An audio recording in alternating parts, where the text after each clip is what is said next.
உலக மக்கள் எல்லோருக்கும் வணக்கம். நான் உங்கள் ஜி கோபால் பேசுகிறேன். இன்னைக்கு நம்ம பேசக்கூடிய தலைப்பு என்னன்னா, அதிரடி மாற்றங்கள். கண்டிப்பாக வரக்கூடிய ஏப்ரல் 30ஆம் தேதிக்குள் பலவிதமான அதிரடி மாற்றத்தை சந்திக்க போறீங்க. தனுசு ராசிக்காரங்களே, உங்களுக்கோசம் தான் இந்த பதிவு. தனுசு ராசியில் பிறந்த ஆண்கள் பெண்கள் எல்லாத்துக்கும் நான் சொல்லக்கூடிய பாயிண்ட் கண்டிப்பாக பலிக்கும். தனுசு ராசியில் பிறந்த பெண்கள் இப்ப இந்த பீரியட்ல பாத்தீங்கன்னா ரொம்பவுமே கஷ்டத்துக்கு ஆளாயிட்டாங்க.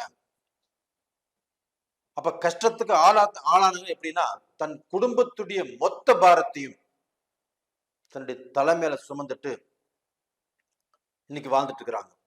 அப்ப கணவனாலையும் பிரச்சனை, அதே சமயத்துல கணவனை பெத்தவங்களாலையும் பிரச்சனை, சொசைட்டில இவங்க வேலைக்கு போனாலும் பிரச்சனை, அந்த வேலைக்கு போய் பணத்தை கொண்டு வந்து குடும்பத்தை இன்னைக்கு வழிநடத்தி வந்தாலும் அதுல மக்கள் தலையெடுத்தும் மக்களாலும் பிரச்சனை. அப்ப இவ்வளவு பிரச்சனைகளை தாங்கிட்டு தனுசு ராசியில் பிறந்த பெண்களாகப்பட்டது கஷ்டப்பட்டு இருக்கிறீங்க. அப்ப இந்த கஷ்டத்துக்கு விடிவு காலம் கிடைக்காதா? நம்மளுக்கு எப்படா வாழ்க்கையில ஒரு நல்ல விடிவு வரும், நம்ம வாழ்க்கையில நம்ம சந்தோஷமாகவே இருக்க மாட்டோமா அப்படிங்கிற கேள்விதான் உங்க மனசுல ஓடிட்டு இருக்குது. அது போக இந்த வாழ்க்கையே வேண்டாம், இந்த வாழ்க்கையை நம்ம அழிச்சுக்கலாமா அப்படிங்கிற குழப்பங்கள் உங்களுக்கு வந்துருச்சு. தயவு செய்து நீங்க அதை மட்டும் நினைக்காதீங்க. உங்களுக்கு இந்த ஏப்ரல் 30ஆம் தேதிக்குள் பல விதமான பிரச்சனைகள் சால்வ் ஆக போகிறது. அது மட்டும் இல்ல, இந்த தனுசு ராசியில பிறந்த ஆண்களும் அதே மாதிரிதான். அப்ப அந்த ஆண்கள் பெண்களுக்காகப்பட்டது அடுத்தவங்களை கெடுத்து வாழங்கிற அப்படிங்கிற எண்ணங்கள் இல்லை. அதே சமயத்துல தான் போகக்கூடியது நேர்வழி, அடுத்தவங்களுக்கு உதவி செய்யக்கூடிய மனோபாவம் உங்களுக்கு ஜாஸ்தி. அப்ப அடுத்தவங்களுக்கு உதவி செஞ்சு அதன் மூலியமாக சந்தோஷத்தை அடைவதில் நம்பர் 1 ராசி நீங்க தான். அப்படி எத்தனையோ பேர்த்துக்கு உதவி செஞ்சிருக்கிறீங்க, எத்தனையோ பேர்த்துக்கு அவங்களுடைய கஷ்டம் தேர்றதுக்கு நீங்க உதவியா இருந்திருக்கிறீங்க. இப்படி எல்லாமே எவ்வளவு நீங்க நல்லது செஞ்சாலும், அடுத்தவங்களுக்கு எவ்வளவு உதவியாக நீங்க இருந்தாலும் உங்களை யாரும் கண்டுக்கல, உங்களை யாருமே மதிக்கல. அந்த மாதிரி காலகட்டத்துல கூட எனக்கு தெய்வம் இருக்கிறார், நான் யாரையும் நம்பி பிறக்கல, என்னுடைய தெய்வம் என்னை காப்பாற்றும் அப்படிங்கிற நம்பிக்கை தான் உங்களுடைய இந்த ஆள் மனசுல ரொம்ப ஜாஸ்தியா இருந்துச்சு. அதே தெய்வத்துடைய அனுகிரகம் தான் இப்போ உங்களுக்கு இந்த ஏப்ரல் 30ஆம் தேதிக்குள்ள வரவிருக்கக்கூடிய பிரச்சனைகள் எல்லாத்தையுமே தகத்தெறிந்து கண்டிப்பாக காப்பாற்ற போறாரு. அதற்கு காரணமாகப்பட்டது உங்களுடைய ராசிக்கு 2ஆம் இடத்துல செவ்வாய் உச்சபலம், 3ஆம் இடத்துல சனி பகவான், 4ஆம் இடத்துல ராகு பகவான், 5ஆம் இடத்துல குரு பகவான், 10ஆம் இடத்துல கேது பகவான். இந்த கிரகத்தினுடைய எல்லா கிரகங்களுடைய வலிமையும் உங்களுக்கு ஸ்ட்ராங்கா இருக்குது. அப்ப இந்த கிரகத்துல ஒரு கிரகம் 2 கிரகங்கள் ஆகப்பட்டது நம்மளை பார்த்தோ இல்ல நம்மளுக்கு பிரச்சனைகளுக்கு ஆகப்பட்டது ஒரு முடிவு கட்டம் நினைச்சாங்கன்னா கண்டிப்பாக முடியும். தனுசு ராசி நேயர்களே, உங்களுடைய பிரச்சனைகள் ஆகப்பட்டது தேரக்கூடிய காலகட்டங்கள் வந்தாச்சு. அப்ப உங்களுடைய கவலையை விடுங்க, உங்களுடைய கஷ்டத்தை விடுங்க. நாம தலையெடுக்க போறோம், எங்க நாம வளர போறோம், நாம எங்க வளர்ந்து என்ன சாதிக்க போறோம் அப்படின்னு நினைச்சிட்டு இருக்கக்கூடிய உங்களுக்கு அந்த தாழ்வு மனப்பான்மையை எடுத்து ஃபர்ஸ்ட் வெளியில வைங்க. அப்ப உங்களால முடியும், என்னால சாதிக்க முடியும், என்னால வளர முடியும், இந்த பிரச்சனையில இருந்து நான் தப்பிச்சு நல்ல நிலைமைக்கு வர முடியும் அப்படின்னு நினைங்க. கண்டிப்பாக வந்தே தீர்வீங்க. அதற்கு உங்களுக்கு 3ஆம் இடத்தில் இருக்கக்கூடிய சனி பகவான் நல்ல ஒரு தைரியத்தை கொடுப்பாரு. அந்த சனி பகவானால கண்டிப்பாக நீங்க எந்திரிச்சு நின்று ஒரு நல்ல பொசிஷனுக்கு வரக்கூடிய வாய்ப்புகள் இருக்குது. அதே சமயத்துல அந்த சனி பகவானோடு சுக்கிர பகவான் சேர்றாரு, செவ்வாய் பகவான் சேர்றாரு, புதன் பகவானும் சேர்றாரு, அந்த சனி பகவானும். இந்த எல்லாமே கூட்டு கிரகங்கள் எல்லாமே ஒண்ணு சேருது. அப்ப இந்த ஒண்ணு சேரக்கூடிய காலகட்டத்துல உங்களுக்கு 11ஆம் இடத்து அதிபதி சுக்கிர பகவான், அவரும் சனி பகவானோடு சேர்றாரு. 12ஆம் இடத்து அதிபதியும் 5ஆம் இடத்து அதிபதியும் செவ்வாய் பகவான். அந்த செவ்வாய் பகவானும் அந்த சனி பகவானோடு சேர்றாரு. உங்களுக்கு 10ஆம் இடத்து அதிபதி புதன் பகவான். அந்த புதன் பகவானும் செவ்வாய் அந்த சனி பகவானோடு சேர்றாங்க. அதே சமயத்தில் அந்த சூரிய பகவானும் உங்களுடைய ராசிக்கு 9ஆம் இடத்து அதிபதி 3ஆம் இடத்தில் சேர்ந்து அந்த கூட்டு கிரகங்கள்னால கண்டிப்பாக நீங்க நல்ல பொசிஷனுக்கு வர போறீங்க. இது உண்மை, இது நடக்கும். அப்படி நடந்துச்சுன்னா உங்களுடைய கமெண்ட்ஸ்ல எழுதுங்க, நான் சொன்னது நடந்துருச்சு அப்படின்னு. உங்களுடைய பிரச்சனைகள் ஆப்பட்டது படிப்படியாக குறையும். அப்ப வெளிநாடு போகக்கூடிய வாய்ப்பு இருக்குதா? கண்டிப்பாக இதற்கு முன்னாண்ட தடைகள் பட்டு இருந்ததா? இந்த பீரியட்ல கண்டிப்பாக அந்த தடைகள் நிவர்த்தி ஆகும். நீங்க வெளிநாடு போகலாம். வெளிநாட்டில் நீங்க வேலை செஞ்சுட்டு இருக்கிறீங்களா?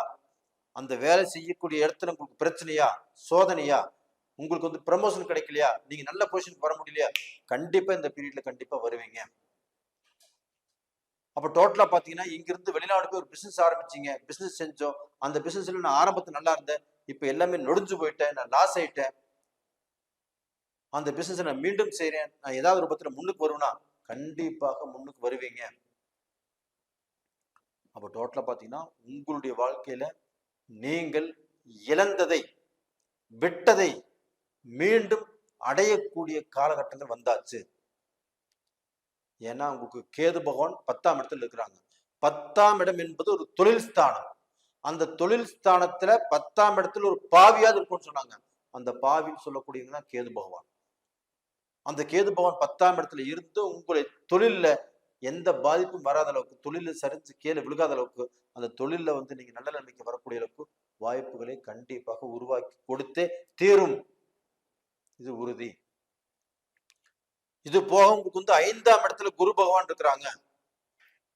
அப்ப அந்த 5ஆம் இடத்துல இருக்கக்கூடிய குரு பகவான் ஆப்பட்டது இவ்வளவு நாளாக ராகுடைய பிடியில் இருந்தாங்க. அதே சமயத்துல சனி அந்த குரு பகவான் வக்கரத்துல இருந்தாங்க. இந்த காலகட்டத்துல இந்த பீரியட்ல உங்களுக்கு எதுவுமே செய்ய முடியல. இப்ப அந்த குரு பகவான் தனிச்சிருக்கிறாங்க. அப்ப அந்த 5ஆம் இடத்துல இருக்கக்கூடிய குரு பகவான் ஆப்பட்டது தன்னுடைய 9ஆம் பார்வையாக உங்களுடைய ராசியவே பார்க்கிறாங்க. இது எவ்வளவு பெரிய அற்புதம், இது எவ்வளவு பெரிய யோகத்தை கொடுக்கும். கண்டிப்பாக அந்த குரு பகவான் உங்களுடைய ராசியை பார்க்கறதுனால கண்டிப்பாக நீங்க மிகப்பெரிய ஒரு செல்வந்தரா, ஒரு செல்வாக்காக உங்களுடைய கஷ்டத்திலிருந்து நீங்க விலகி ஒரு பெரிய லெவலுக்கு வரப்போறீங்க. அது போக அந்த 11ஆம் இடத்தையும் இந்த லாபஸ்தானத்தையும் குரு பகவான் பார்க்கறாங்க. இதை விட அருமையான பாக்கியம் அந்த பாக்கியஸ்தானத்தை உங்க ராசியிலிருந்து எண்ணி வர 9ஆம் இடத்தை அந்த சூரியனுடைய வீட்டை அந்த குரு பகவான் பார்க்கறாங்க. இது எவ்வளவு பெரிய அற்புதமான ஒரு நிகழ்வு. அப்ப இந்த காரணத்தினால கண்டிப்பாக உங்களுடைய வாழ்க்கை தரம் உயரும். அதே சமயத்துல அந்த செவ்வாய் பகவானும் உங்களுடைய 2ஆம் இடத்துல வந்து உச்சமாகி அந்த செவ்வாய் பகவான் ஆப்பட்டு அடுத்ததாக அந்த சனி பகவானோடு சேர்றாங்க. இதுவும் ஒரு யோகம்.